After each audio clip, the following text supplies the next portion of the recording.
मराठा आरक्षणासाठी पुन्हा एकदा एल्गार पुकारला गेलेला असून 29 ऑगस्टपासून मनोज जरांगे मुंबईत आंदोलन करणार आहेत असा त्यांनी जाहीर देखील केलेला आहे। कोल्हापुरातल्या मराठा समाजानं सुद्धा या आंदोलनाला पाठिंबा दर्शवलाय।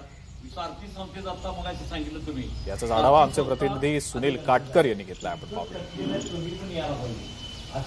पाहूया। संघर्ष योद्धा मनोज जरांगे पाटील हे 29 तारखेला मुंबई इथे आंदोलनाला बसणार आहे आणि त्याच पार्श्वभूमीवर कोल्हापुरातील मराठी जे संघटना आहेत ती संघटना आता आक्रमक झालेली आहे। तसंच मनोज जरांगेंना पाठिंबा देण्यासाठी 29 तारखेला दसरा चौक, ऐतिहासिक दसरा चौक इथं निदर्शनं करण्यात येणार आहे। काय नेमकी भूमिका घेणार आहे तुम्ही ऐतिहासिक दसरा चौकामध्ये? या मीटिंगमध्ये मनोज जरांगे पाटील यांच्या उपोषणाला पाठिंबा देण्यासाठी 29 ऑगस्टला चलो दसरा चौक असा नारा देत ऐतिहासिक अशा दसरा चौकामध्ये जोरकसपणे या आंदोलनामध्ये सहभागी होऊन या आंदोलनाला धरण्यात घेऊन धरणे आंदोलन धरून त्याचबरोबर निदर्शनं करून पाठिंबा दिला जाणार आहे।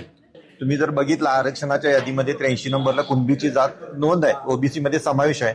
कुणबीच्या ज्या पोट जाती आहेत त्यासने अजूनपर्यंत बाजूला ठेवलेलं किंवा ज्या 58 लाख नोंदी या आंदोलनानंतर समोर आल्या त्या आजपर्यंत वंचित राहिल्या, म्हणजे ओबीसी असून सुद्धा ते बाजूला राहिलेले होते। त्यामुळे कुठेतरी मराठ्यांच्या कुणबींच्या वाट्याचं आरक्षण आहे ते लपवलं गेलेलं होतं। त्यासाठी आम्ही आमच्या हक्कासाठी आंदोलन करायला लागलोय। राजकीय लोकांना काय आव्हान करा?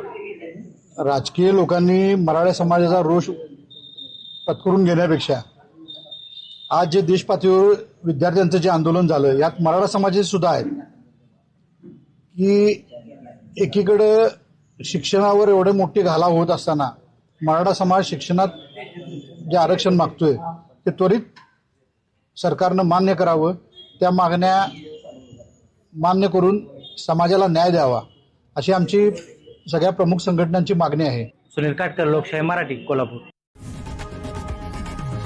लोकशाही मराठी ऐका, पहा, जागरूक रहा।